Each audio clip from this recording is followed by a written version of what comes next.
Guys, the math in Guardian Tales is really weird, especially when it comes to something like DPS. Let's get into it. All right, so here we are in the guild hall with the level 80 attack dummy. We're gonna go ahead and queue it up for the basic here. We have 15 seconds to do as much basic attack damage as we can. And as you can see, we did 245,000 damage, okay? Divided by 15 equals 16,333. Now, what we're going to go through, I will fully admit there are still portions that I am working through. I do not understand how all of these statistics come into play, and I will actually break down why I do not know that and how complicated it actually is later in the video. So if you know more, be sure to leave it in the comments below. And so here we are with Bari, and as you can see that the DPS indicator says 36,200. That is nowhere close to the amount of damage that we just calculated. It is less than, or it is more than double the damage output that we had last time.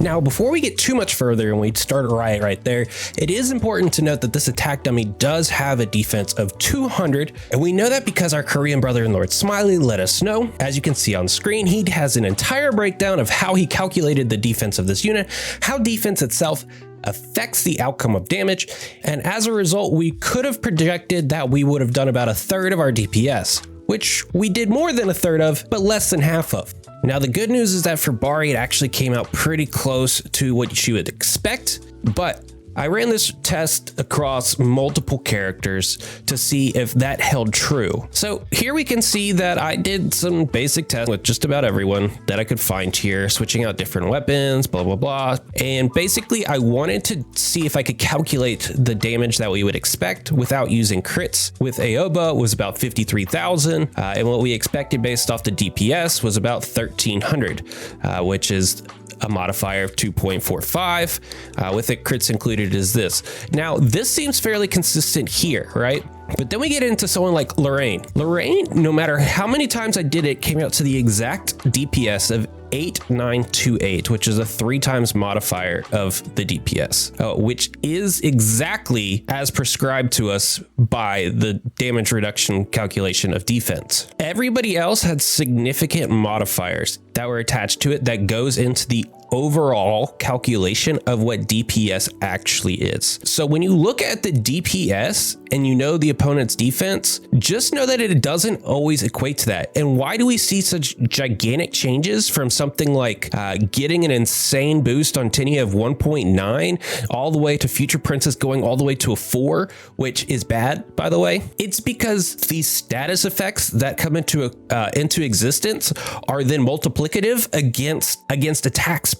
And attack speed isn't a metric shown in the game whatsoever. You can see just based off what they have shown here for Bari, it just says nothing about how quick she attacks. You could go do that math yourself, and then when you use something like Mayroll, it gets even more complicated because she has a 50% chance of increasing that attack speed to go 40% faster. And then you have people like Tenia, when she presses her R, she goes even faster as well. So this unknown attack speed plays a very large difference in the actual DPS output of your character, not the perceived DPS.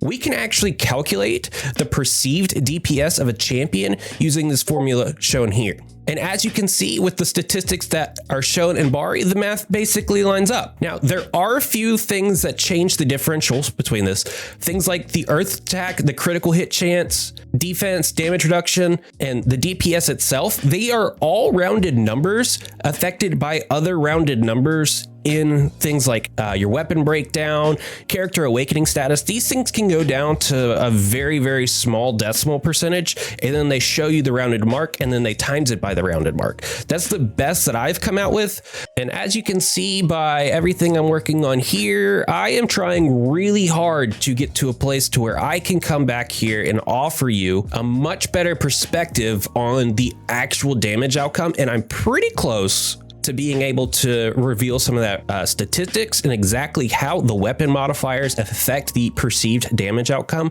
I'm pretty excited to show that off here in a bit. And the one thing that I'm actually trying to figure out right now that is stumping me to no end is this earth attack number that you see here. So let's take a look at Marina here. So as you can see, without a weapon, the DPS is 0, which to me is incredibly interesting. But let's take Marina specifically, for example, to figure out that number that we're trying to figure out there. So we'll take our Armada here. See, it has 669 auto attack with the water damage. If we go to equip here and we go back, we can see that it scales from 0 to about 4,863. Now you can say that there's the 10% weapon modifier, but that doesn't actually affect here, and I can show you why in just a second.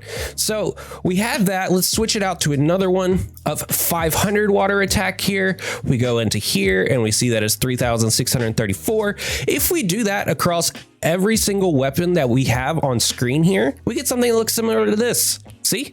Plug in our weapons, get the new character attack, blah, blah, blah. We can perfectly project what the actual outcome of this will be based off of the weapon attack, what that new character will show, right? So let's take Mayrill. Mayrill has the attack of 635, and we expect the DPS to be 461793 based off of the linear regression of the actual sword mechanics. But if we go into Bari, that is not the case whatsoever. She has a completely different set of criteria that goes into actually affecting the new character attack. These multipliers are very different. These multipliers actually are affected by the weapon of choice itself. And that weapon that you are using ultimately affects the DPS output. So just having a high attack on a sword doesn't actually mean you're doing more attack. You get less percentages you get less damage for actually using a sword compared to a basket. And then how this number itself is calculated is incredibly interesting to me. It is a complete mystery where those modifiers came from, how they affect different outcomes. So the math in this game is incredibly odd. And I mean that very, very specifically. I am going through and doing everything I can.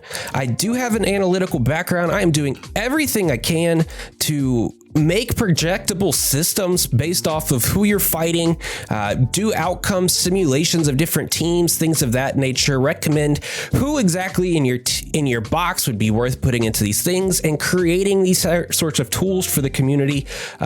If you're interested in getting your hands on some of this, I will have versions of this for my Patreon members. You can see the link to that below. The main thing I wanted to get out of this video is that when you look at the DPS, it doesn't actually show you the amount of damage that you will be doing. That is why someone like Garam is so much stronger in terms of auto attack output, because he attacks so quickly with modifiers that give him a base attack higher than Bari. And Bari already attacks very, very slow. Now, Bari's largest percentages and value does not come from her auto attacks. It comes from her skill. So this is not an indication of Garam over Bari. So the actual DPS output that you see on screen isn't always indicative of how strong your actual champion is. And you guys mostly know this when you go into Coliseum and you're attacking someone that has a very high DPS and a very high toughness, and your team composition and the way that it works actually outperforms it, because these things do not take into effect other modifiers in the game, such as their injury status, the skill damage, the skill effects, the skill passive, the weapon passives. If you like this type of video, if you want to know more, if you want me to break down toughness and what goes into toughness, if you want me to break down different weapons and what weapons add the most value to characters, which exclusive weapons are the strongest in the game based off of an analytical perspective, leave it in the comments, leave me some love. Be sure to subscribe, I guess, if that's your thing. But all in all, thanks for watching.